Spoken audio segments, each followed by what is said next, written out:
Good morning, all of you. So let's start with our daily analysis of the Hindu newspaper dated 23rd of March. So on the first page, there are two news which we are going to discuss. So first news is, what the title of the news says, COVID-19 pandemic is far from over, warns Prime Minister. सो यहाँ पे जो situation अभी हमारे देश में हो रखी है, specially with respect to Covid situation, पिछले कुछ समय से अगर हम देख रहे हैं तो कंटिन्यूस बेसिस पे यहाँ पे केसेस बढ़ रहे हैं. सो यहाँ पे क्या किया गया, हमारे ऑनरेबल प्राइम मिनिस्टर ने जो कुछ सीनियर ऑफिशियल्स हैं हेल्थ मिनिस्ट्रीज के और नीति आयोग के, वीके पॉल जी और बाकी सारे जो लोग हैं उनके साथ रिव्यू मीटिंग करी और उसमें पूरी सिचुएशन का जायजा लिया. किस तरीके से कि क्या सिचुएशन अभी यहाँ पे है, किस तरीके से यहाँ पर केसेस बढ़ रहे हैं, क्या रीजन है, और सबसे ज्यादा यहाँ पे जो फोकस कह सकते हैं कि जो इस मीटिंग का रहा that was on genome sequencing. Genome sequencing एक ऐसा तरीका होता है जिससे ये पता चलता है कि suppose there is a person जो इन्फेक्ट हुआ है कोविड से, तो कौन सा वेरिएंट है, सो दैट हमारे लिए डिटेक्ट करना बहुत इजी हो जाता है कि अगर कोई नया वेरिएंट अभी हमारे देश में आया है तो उसके लिए किस तरीके से यहाँ पे ड्यू डिलिजेंस यहाँ पे फॉलो किया जाए. सो यहाँ पे जो पूरी मीटिंग हुई है, उस रिव्यू मीटिंग के बाद सभी स्टेट गवर्नमेंट को, सारी यूनियन टेरिटरीज को यहाँ पर निर्देश दे दिए गए हैं कि आपको क्या करना है, आपको प्रॉपर यहाँ पे टेस्टिंग करनी है और जीनोम सीक्वेंसिंग करानी है. और इसी के साथ साथ जो वैक्सीनेशन की सिचुएशन है, जो ऑक्सीजन सिलेंडर्स की सिचुएशन है और बाकी सारे जो हेल्थ इंफ्रास्ट्रक्चर है उसकी हमारे देश में भी क्या स्थिति है, बिकॉज यहां पे एक ऑनरेबल प्राइम मिनिस्टर का एक बोल्ड स्टेटमेंट आया that covid pandemic is far from over. That means ये अभी समाप्त नहीं हुआ है और आपके लिए, हमारे लिए, सबके लिए करंटली ये एक बहुत बड़ी सिचुएशन हो सकती है कि अगर हम जो रिसेंटली जिस तरीके से lot of people are suffering from cold cough, ये सब सिचुएशन हो रही है, तो क्या वो कोविड है या नहीं है, और if there is a person who is infected या उनको लग रहा है तो उनको प्रॉपर यहाँ पे टेस्टिंग करा लेनी चाहिए. इस चीज को भी यहाँ पे हाईलाइट किया गया. चलिए नेक्स्ट न्यूज पढ़ते. ये थोड़ा सा इंटरनेशनल है but this is very important. So what the title of the news says, barricades of UK mission in Delhi after protest in London. So यहां पे अभी हमने कल हमारे न्यूज़पेपर एनालिसिस में भी डिस्कस किया था कि बेसिकली हो क्या रहा है कि जब से रिसेंटली अभी हमने देखा था कि अमृतपाल सिंह वाला इंसिडेंट हुआ, फिर से जो खालिस्तानी मूवमेंट इसको धीरे धीरे बढ़ाया जा रहा है, तो उसके बाद से क्या किया जा रहा है कि हम हर बार देखते हैं कि जब भी इंडिया में ऐसा कुछ खालिस्तानी मूवमेंट या कोई भी ऐसा मूवमेंट होता है तो फॉरेन कंट्रीज में कुछ फॉरेन मेंबर ऑफ पार्लियामेंट्स और इवन जो फॉरेन कुछ रेसिडेंट्स है जो इंडियन है जो वहां रहते हैं उनको सपोर्ट करने के लिए वहां पे आ जाते हैं. ऐसा ही एक इंसिडेंट अभी हमने लंदन में देखा, यूएसए में देखा, और लंदन में तो इतना बड़ा कंट्रोवर्सी तक हो गई कि हमारा जो लंदन में इंडिया का जो हाई कमीशन है, देखिए जो जितने भी ऐसे देश है, देखिए आपने सुना होगा कि एक एम्बेसी होती है और एक हाई कमीशन होता है. दोनों में डिफरेंस क्या होता है कि होती दोनों सेम है, बट जो कंट्रीज कहीं ना कहीं ब्रिटिशर्स के रूल में रही है उन सबको हम कॉमनवेल्थ कंट्रीज बोलते हैं, और वहां पे क्या होता है, हाई कमीशन होता है. जैसे इंडिया हो गया, पाकिस्तान हो गया या श्रीलंका हो गया, इन सब कंट्रीज जैसे ब्रिटिशर्स ने रूल किया तो वहां पे क्या होगा, हमारा हाई कमीशन होगा. इन द सेम वे यूके में इंडिया का हाई कमीशन है और इंडिया में जो है यूके का हाई कमीशन है. वही अगर हम यूएस की बात करते हैं तो यूएस में हमारी एम्बेसी है और यूएस की एम्बेसी हमारे देश में. अब यहां पे मैं लंदन की बात कर रहा, that means I am talking about United Kingdom. So यहां पे क्या हुआ है कि पिछले कुछ दिनों में हमने 2 से 3 दिन पहले ऐसा इंसिडेंट देखा था कि क्या हुआ था, देयर सर्टेन पर्सन जो खालिस्तानी सपोर्टर्स थे वो इंडिया का जो हाई कमीशन है कहां पे, लंदन में, वो वहां पे पहुंच गए थे. और इवन उन्होंने क्या किया था, जो भारत का तिरंगा है उसको तक हटाने की वहां पे कोशिश की गई थी. फिर वहां पे काफी देर बाद सिक्योरिटी पर्सनल्स आए थे और पूरा वो इंसिडेंट हुआ. इंडियन इंटेलिजेंस ने ऑलरेडी इन कुछ कंट्रीज को ऑलरेडी इसकी जानकारी दे दी थी कि यहाँ पे आपके देश में भी कुछ सपोर्टर्स है खालिस्तानी, तो आपके यहाँ पे भी ऐसा हो सकता है. बट लंदन पुलिस ने बहुत लेटली यहाँ पे एक्ट किया और उसके बाद इस तरीके का कहीं ना कहीं सिचुएशन वहां पे हो गई कि काफी सारे खालिस्तानी प्रोटेस्टर्स वहां पे आ गए और वो लोग प्रोटेस्ट करने लगे और इवन वो झंडा भी हमारा जो तिरंगा है उसको हटाने की यहाँ पर कोशिश की गई. अब जैसे ये इंसिडेंट हुआ उसके बाद हमारी जो एक्सटर्नल अफेयर्स मिनिस्ट्री है कि जो स्पोक्स पर्सन है अरिंदम बागची जी, उन्होंने यहाँ पर कहीं ना कहीं समन किया और उन्होंने जो ब्रिटिश डिप्लोमेट है उनको यहाँ पर बुलाया, वाइस डिप्लोमेट उनको यहाँ पर बुलाया, उनसे यहाँ पे बातचीत की और अल्टीमेटली यहाँ पर अब इंडिया ने एक बहुत बड़ा यहाँ पर सिग्नल दिया. इंडिया ने क्या सिग्नल दिया, देखिए हमारी एम्बेसी अगर यूके में है तो उसको पूरा प्रोटेक्ट करना वो यूके गवर्नमेंट की जिम्मेदारी. इन द सेम वे यूके की जो ब्रिटिशर्स की यूके की जो एम्बेसी भारत में है, न्यू दिल्ली में जो है, उसको प्रोटेक्ट करना वो भारत की जिम्मेदारी. अब यहां क्या किया गया, क्योंकि इंडिया ने ऑलरेडी इसके लिए उनको लंदन अथॉरिटीज को यहां पर बोल दिया था, यूके अथॉरिटीज को यहां पर गवर्नमेंट को बोल दिया था कि आप इसके लिए प्रॉपर यहां पे सिक्योरिटी पर्सनल्स लगाइए, बट उन्होंने ये नहीं किया.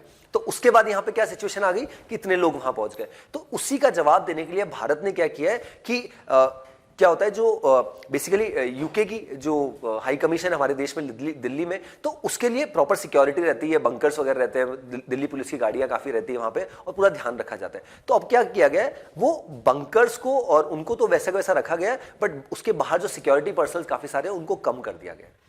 तो ये क्लियर सिग्नल है कि क्योंकि अगर हमारी एम्बेसी यूके में है या यूके की एम्बेसी भारत में है, तो उसको प्रोटेक्ट करना एक दूसरे देशों की जिम्मेदारी हो जाती है, क्योंकि वो प्रॉपर्टी उसी की हो जाती है। बट यहाँ पे जिस तरीके से अभी हमने लंदन में देखा, लंदन अथॉरिटीज ने, लंदन पुलिस ऑफिशियल्स ने अच्छे से वहां पे सिक्योरिटी को कहीं ना कहीं टाइट नहीं किया, स्ट्रेंथन नहीं किया, तो उसी का एक क्लियर सिग्नल अभी भारत ने भी दिया कि अगर आप हमारी टेरिटरी को वहां पे आपके देश में अगर प्रोटेक्ट नहीं कर सकते, तो हम भी आपके यहाँ पे इतनी सिक्योरिटी यहाँ पर नहीं देंगे। तो ये इंसिडेंट यहां पर हुआ। अब इसका इंपैक्ट यहां पर क्या होता है, अब यहां पे लंदन अथॉरिटीज, यूके अथॉरिटीज अब कोशिश कर रही है और ज्यादा सिक्योरिटी को डिप्लॉय करे, और अल्टीमेटली ये क्लियर सिग्नल है कि इंडिया जो यहां पे बोल रहा है और इंडिया का जो जवाब है कि जिस तरीके से हमने ऑलरेडी यहां पर यूके ऑफिशियल्स को, कंट्रीज को, यूके को बता दिया था, बट स्टिल यहां पे सही तरीके से यहां पे कंट्रोल नहीं किया गया, तो सिचुएशन गलत थी। So this was about this news, और in the world section as well इसको और थोड़ा सा और अच्छे से हम समझेंगे यहाँ पे। इसी वजह से the title of the news says barricades of UK mission in Delhi after protest in London. जो लंदन में प्रोटेस्ट हुआ उसके बाद हमने क्या करी, यूके का जो हाई कमीशन है हमारे देश में, उसके यहां से क्या हटा दी, बैरिकेडिंग हटा दी। चलिए आगे बढ़ते हैं।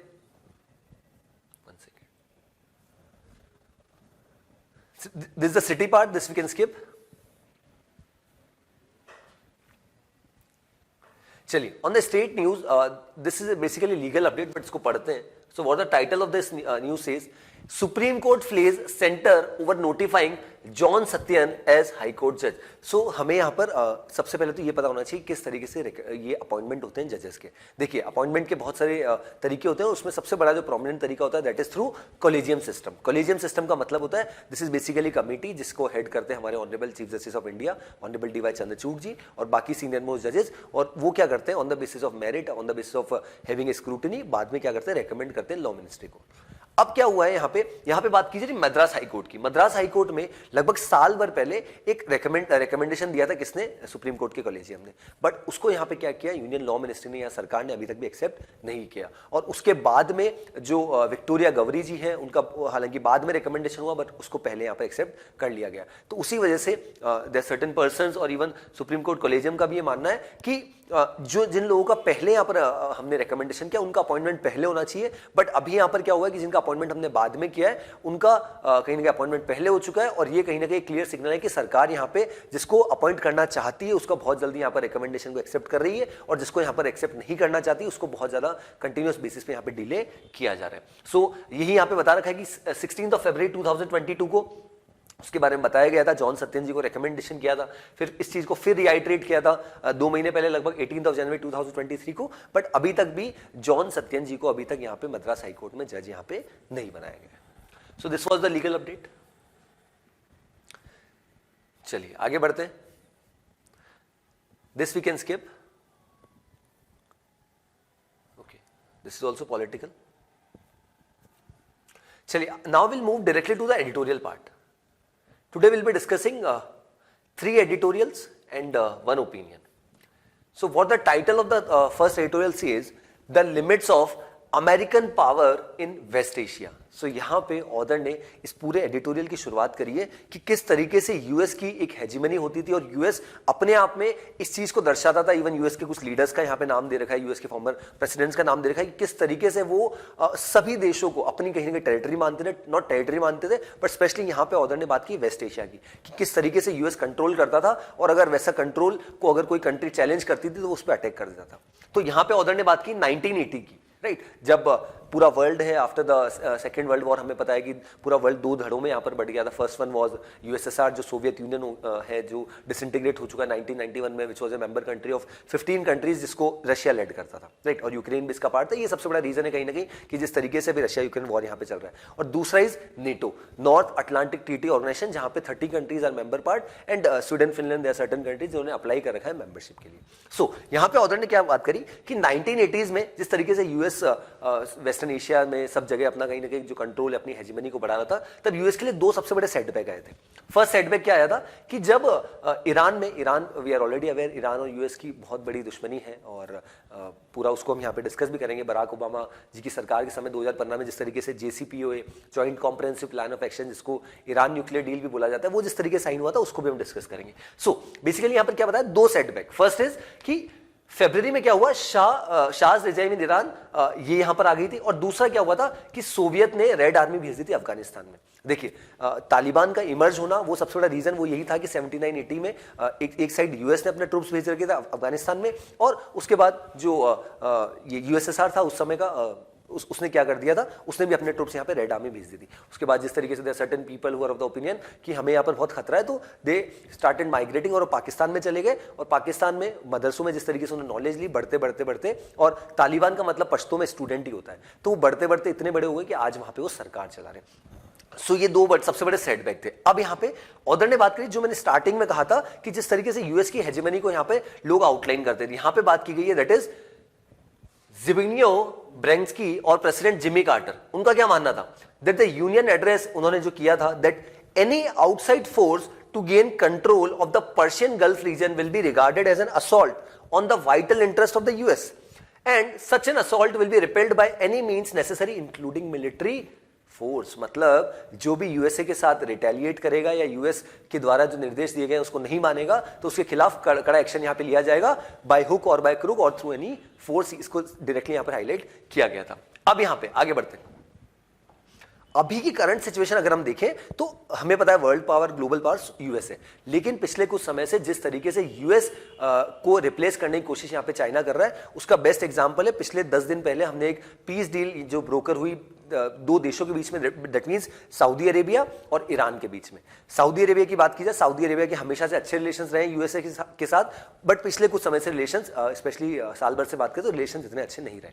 उसी का फायदा कहीं ना कहीं यहाँ पे चाइना ने उठाया। On the other hand the second is जिसके बीच में एग्रीमेंट साइन हुआ, दैट इज ईरान।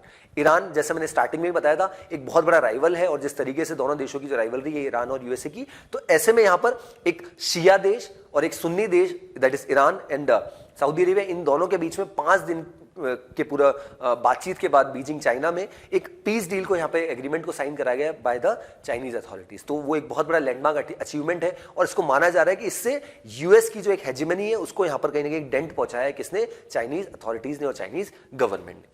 अब यहाँ पे पास मिस्टेक्स की बात की गई। पास मिस्टेक्स की देखिए, यूएसए का बहुत सिंपल लॉजिक है कि यूएस को अगर अपने ऊपर किसी भी तरीके का थ्रेट लगता है तो यूएस आराम से उस पर अटैक कर सकता है, बट यूएस उसको क्या बोलता है कि हमने हमारे बचाव के लिए किया, लेकिन अगर कोई दूसरा देश अपने बचाव के लिए करे तो यूएस उसमें अपना कंट्रोल यहाँ पे डाल देता है कि नहीं ऐसा गलत है, ये तो कहीं ना कहीं आप इंटरनेशनल जितने भी कन्वेंशन है उसके खिलाफ यहाँ पे काम कर रहे हैं, राइट। तो वो अपनी अपनी सबका तरीका है कोई चीज को मानने का।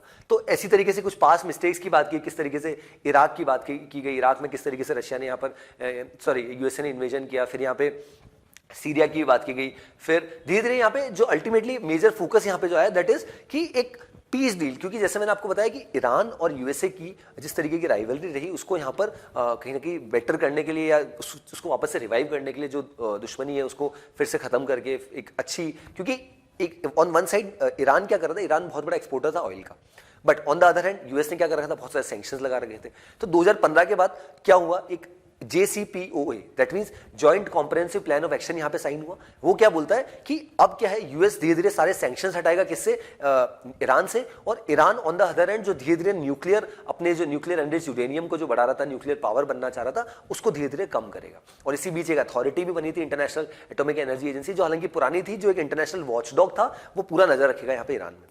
तो वो अच्छे से चल रहा था, सब चीजें, things were getting normal. But बाद में क्या हुआ, डोनाल्ड ट्रंप जो फॉर्मर प्रेसिडेंट है यूएसए के, वो प्रेसिडेंट बनते, उन्होंने बोला कि जितने यहाँ पे ये पूरा अग्रीमेंट है ये कहीं ना कहीं कुछ टेम्परेरी है, मतलब 5 से 10 साल के लिए, 15 साल के लिए अग्रीमेंट है, 10 साल 15 साल खत्म हो गए तो उसके बाद क्या। एंड सेकंड क्वेश्चन इज कि ईरान तो ऑलरेडी यहाँ पर और प्रोडक्शन कर रहा है, तो ऐसे में उन्होंने क्या किया, इस डील से वो बाहर आ गए थे। तो इस चीज को भी यहां पे हाईलाइट किया, that is joint comprehensive plan of action. Then current limitations की बात की जाए तो वेस्ट एशिया में भले ही यूएसए की हम मानते हैं हेजेमनी है, उसके काफी सारे देशों की बात करें, जॉर्डन की हम बात करते हैं, लेबनान की बात करते हैं, टर्की की बात करते हैं, सऊदी अरेबिया की बात करते हैं, सबसे अच्छे रिलेशन है यूएसए के।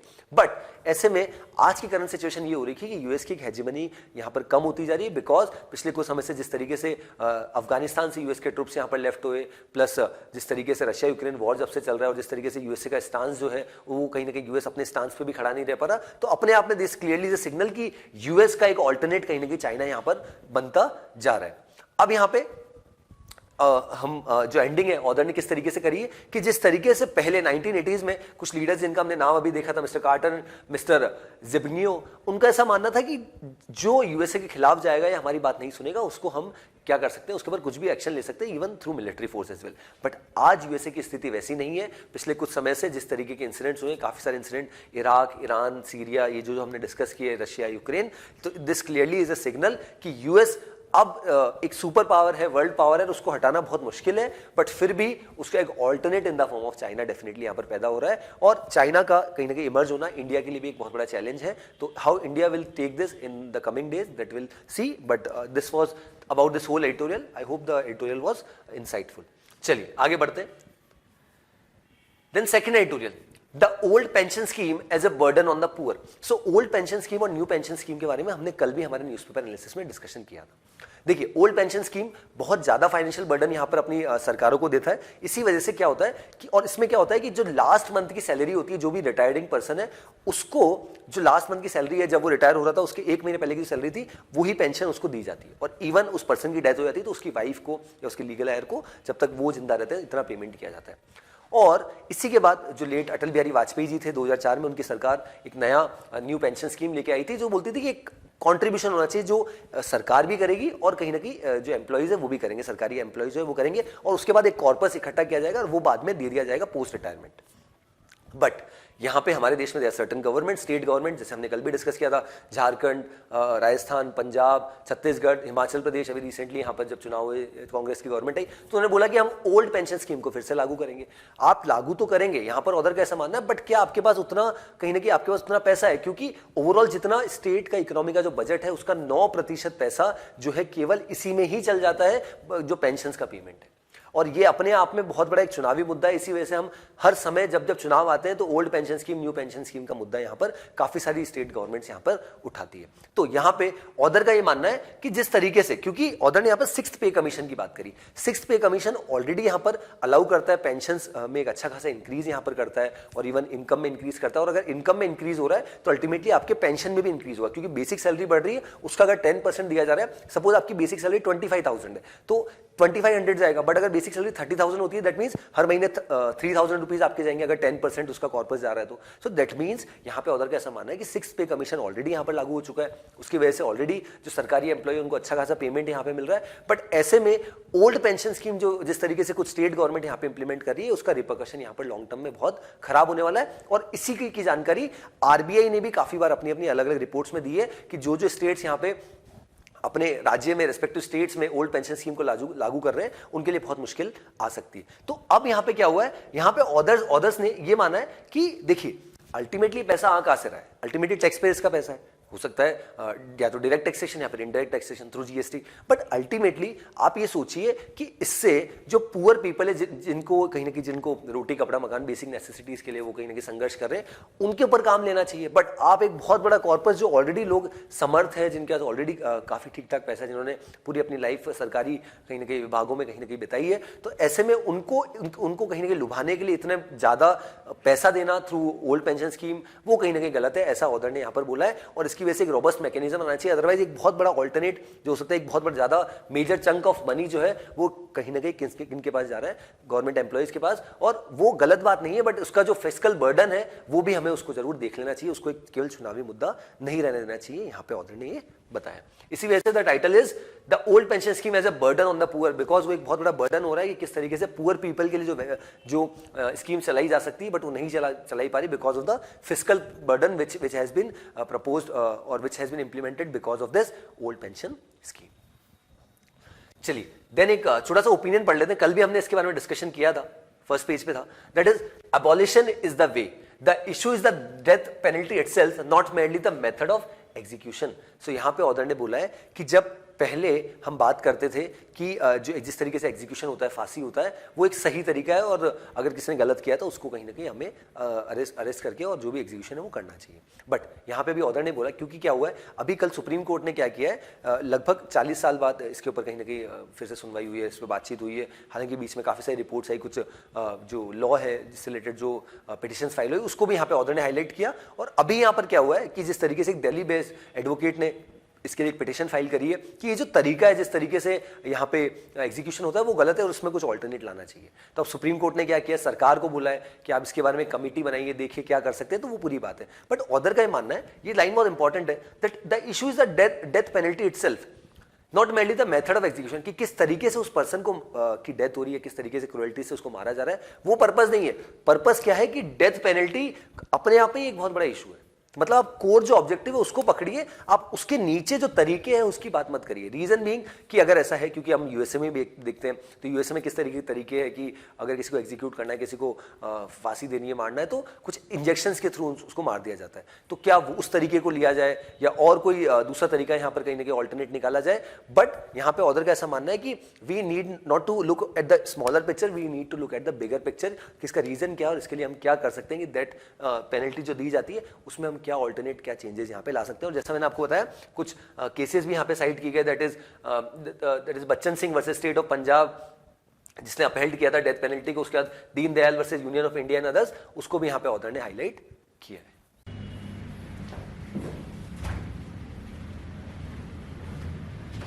चलिए आगे बढ़ते हैं. So the next editorial is the Fed की बात यहाँ पे की जाए, दैट मींस फेडरल रिजर्व, जो यूएसए की highest authority in terms of banking. जिस तरीके से हमारे देश में आरबीआई है जो सारे बैंक्स को कंट्रोल करता है, in the same way US में जो है that is the authority is Federal reserve.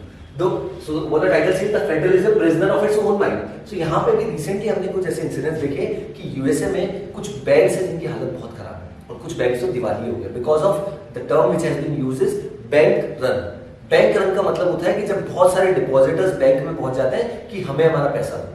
देखिए बैंक के पास क्या होता है, बैंक काफी सारा पैसा लेता है लोगों से और उस पैसे को कहीं ना कहीं जैसे 4%, 5%, 6% की रेट पे डिपॉजिट लेता है और 9, 10%, 12%, 14% की फॉर्म में अलग अलग लोन्स देता है.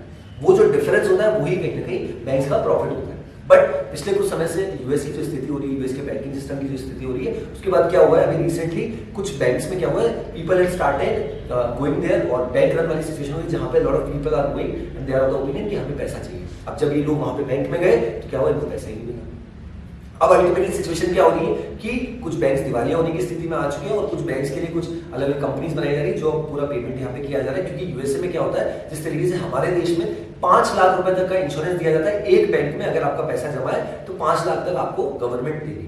In the same way USA में जो अमाउंट है वो $2.5 लाख, दैट मींस $250,000 से, दैट मींस लगभग 2 करोड़ रुपए सरकार देगी अगर कोई बैंक यहाँ पे दिवालिया हो जाता है, वो भी एक बैंक में. अगर आपके 2 बैंक में खाते तो 5-5 लाख 2 बैंक. सो यूएसए की जो भी सिचुएशन है उसको उसके बारे में बताया. और जिस तरीके से भी पिछले कुछ समय से सिलिकॉन वैली बैंक जिस तरीके से बैंकरप्ट हुआ, उसका सबसे बड़ा रीजन ये था कि सिलिकॉन वैली बैंक, किसी बैंक का सबसे बड़ा काम होता है कि डिपॉजिट लेना और उसको लोन के फॉर्म में देना. बट सिलिकॉन वैली बैंक क्या करने लग गया था, बहुत सारे इन्वेस्टमेंट करने लग गए थे. इन्वेस्टमेंट कहाँ पे, काफी सारे गवर्नमेंट बॉन्ड्स में. उसकी वजह से उसका पैसा ब्लॉक हो गया था और उसका जो पर्पस था लोन देना वो उसने कहीं कम कर दिया था. तो उसी का एक इम्पैक्ट यहाँ पर हुआ कि उस बैंक की स्थिति होगी, काफी सारे लोग जब बैंक में गए तो बैंक ने हाथ खड़े कर दिए कि हमारे पास तो पैसे नहीं है, कैसे पेमेंट करें. सेकंड थिंग, यूएस ने पिछले कुछ समय से, जब से कोविड से हम उभरे हैं, तो धीरे धीरे क्या किया है, फेडरल रिजर्व, दैट मींस जो यहाँ की जो एपेक्स इंस्टीट्यूशन है इन टर्म्स ऑफ बैंकिंग, उन्होंने क्या किया, रेट्स हाइक किए.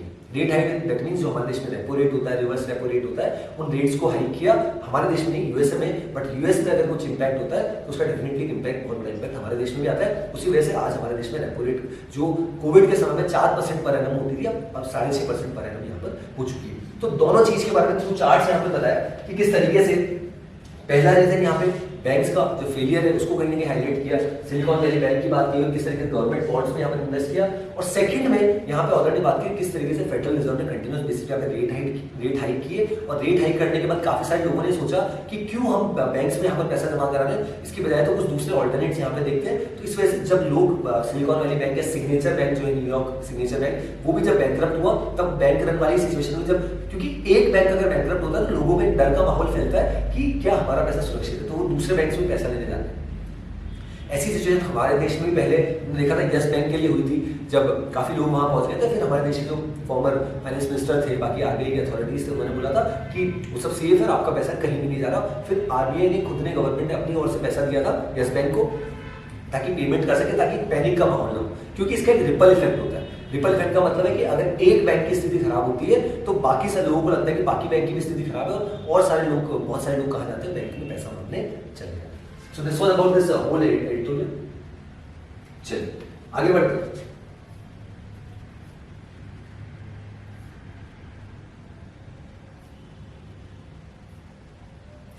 Then centre is not committed to Naga peace talks NSC and IM.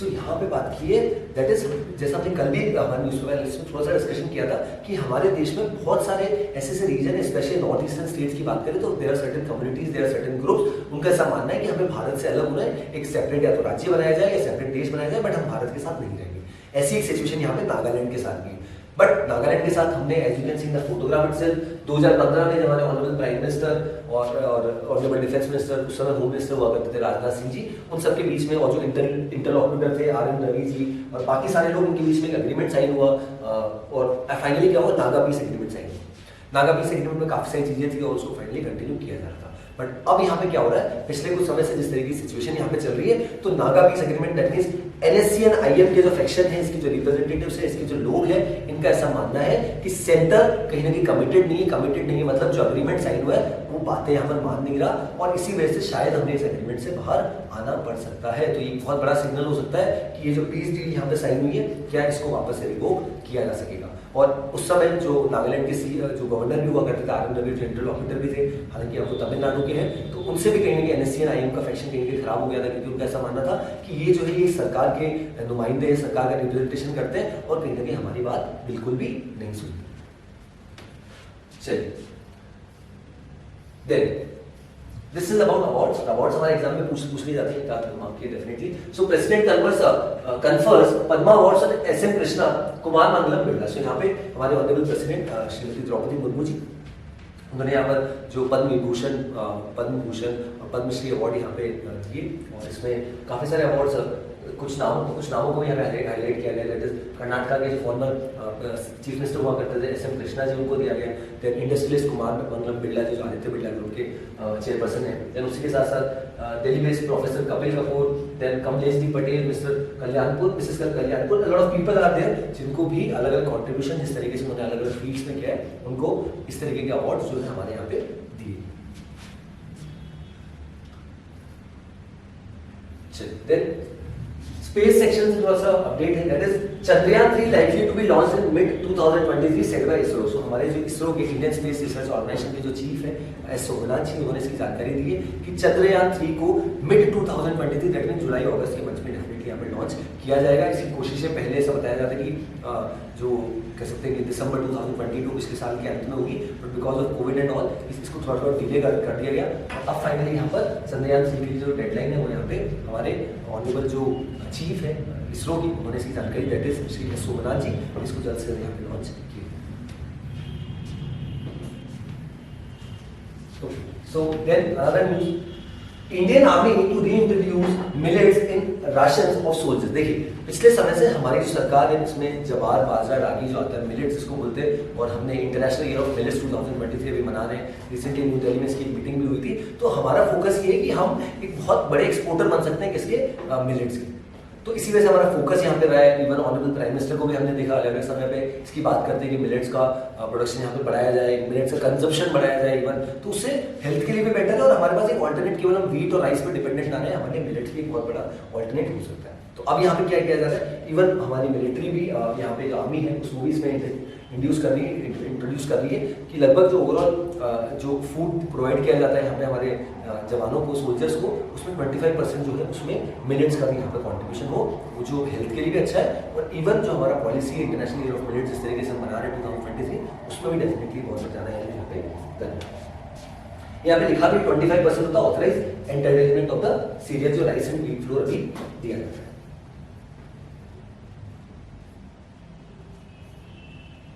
चलिए, now we'll move to the world section. So in the world section, first news, Russia China about to deepen relations, take aim at west. So यहाँ पे दोनों देशों के leaders के बीच में यहाँ पर बातचीत हुई और दोनों देशों की मैं बात करूँ दैट मींस रशिया और चाइना। रिसेंटली हमने देखा कि चाइना के जो प्रेसिडेंट है शी जिनपिंग जो रिसेंटली 3rd टाइम यहाँ पे नॉमिनेट हुए, उनकी कम्युनिस्ट पार्टी के द्वारा उनको नॉमिनेट किया गया और उनका विजिट यहाँ पे पहला विजिट कहाँ पे हुआ, रशिया में विजिट हुआ। रशिया की बात की जाए तो जब से रशिया यूक्रेन वॉर यहाँ पे चल रहा है, चाइना ने अलग अलग रेजोल्यूशंस में हर तरीके से यहाँ पे रशिया का सपोर्ट यहाँ पे किया है और अब दोनों देशों के लीडर्स ने काफी सारे मुद्दों पे बात की, नेटो के एक्सपेंशन की बात की, वेस्ट एशिया की बात की, कहेंगे इंडिया की भी बातचीत हुई और बाकी जो दूसरे मुद्दे चल रहे हैं स्पेशली यूएस और वेस्टर्न कंट्रीज किस तरीके से इस इशू को और कहेंगे एस्केलेट कर रहे हैं, उन सब चीजों को हाईलाइट यहाँ पे किया और दोनों देशों के बीच में एक जॉइंट स्टेटमेंट भी यहाँ पर जारी किया गया। Joint statement release in both Mandarin और रशियन, दैट मींस जो ऑफिशियल लैंग्वेज है दोनों देशों की उसमें जारी किया गया और इसमें काफी सारे मुद्दे G20 और G20 की जो मीटिंग होने वाली है अभी सितंबर 9 और 10 को न्यू दिल्ली में, उसको भी हाईलाइट किया गया। So this clearly is a signal कि किस तरीके से यहाँ पर बहुत सारे मुद्दों पे चर्चा हुई। क्वाड की बात की जाए, क्वाड को हमेशा से चाइना यहाँ पर अपोज करता है और क्वाड में 4 member countries India, USA, Australia, Japan is there. Then यहाँ पे ब्रिक्स की बात की गई, तो उन सब प्लेटफॉर्म्स की यहाँ पे हाईलाइट किया गया और अल्टीमेटली यहाँ पर जिस तरीके से रशिया यूक्रेन वॉर यहाँ पे चल रहा है और जिस तरीके से यूक्रेन को यहाँ पर बहुत ज़्यादा सपोर्ट यहाँ पे वेस्टर्न कंट्रीज यहाँ पर कर रहे हैं, उसको भी हाईलाइट किया। Then security stepped up at Indian high Commission in London amid protest. So जैसा हमने डिस्कस भी किया था कि फर्स्ट पेज पे कि अगर कोई देश जैसे रिसेंटली जिस तरीके से जो हाई कमीशन, अगर भारत का हाई कमीशन यूके में, तो ये भारत की प्रॉपर्टी है वहां पे, तो यूके की रिस्पॉन्सिबिलिटी, यूके गवर्नमेंट की, यूके गवर्नमेंट पुलिस ऑफिशियल्स की रिस्पॉन्सिबिलिटी बनती है कि उस पूरे एरिया को प्रोटेक्ट करें। कैसे कोई लोग आपके वहां पे आ सकते हैं, प्रोटेस्ट कर रहे हैं, हमने ऑलरेडी आपको इसकी जानकारी दी, बट स्टिल वो आपकी बिल्डिंग पे चढ़ जाते हैं और हमारा भारत देश का तिरंगा वहां पे हटाते हैं। तो अब यहाँ पे इसी का जवाब देते हुए भारत ने क्या किया है कि जो कहीं ना कहीं यूके की जो एम्बेसी है, यूके का हाई कमीशन जो भारत में, उसके यहाँ से भी सिक्योरिटी कम कर। दैट मीन्स अगर आप हमारी एम्बेसी को, हमारे हाई कमीशन को अगर सिक्योरिटी प्रोवाइड नहीं कर सकते, तो हम भी कोई यहाँ पे कोई मतलब कहीं ना कहीं हमें कोई रिस्पॉन्सिबिलिटी नहीं है कि हम बहुत ज्यादा आपको सिक्योरिटी प्रोवाइड करें, पहले आप भी इसका ध्यान रखें। तो उसी का इम्पैक्ट यहाँ पर क्या हुआ है कि as you can see security stepped up, security को बढ़ा दिया गया at Indian high commission London amid protest. That means अब यहाँ पे as you can see this is our embassy और इसको ध्यान में रखते हुए यहाँ पे as you can see lot of police officials are there who are protecting कि किसी भी तरीके का सिचुएशन यहाँ पे नहीं।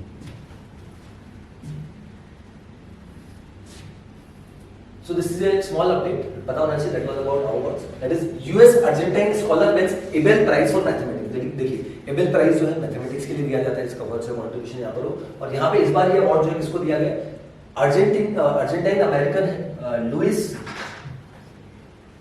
काफारेली, ठीक है, इनको यहाँ पर दिया गया है, जिन्होंने किस वजह से दिया गया, that is ranging from how water flows to population growth. That means an expert in partial differential equations which can explain phenomena ranging from how water flows to population growth. इसको यहाँ पर हाईलाइट किया, जो एक professor भी है कहाँ पे, यूनिवर्सिटी ऑफ टेक्सास में, मिस्टर कैफारेली, जिनको क्या मिला है, एबेल प्राइज फॉर मैथमेटिक्स इस साल 2023 में।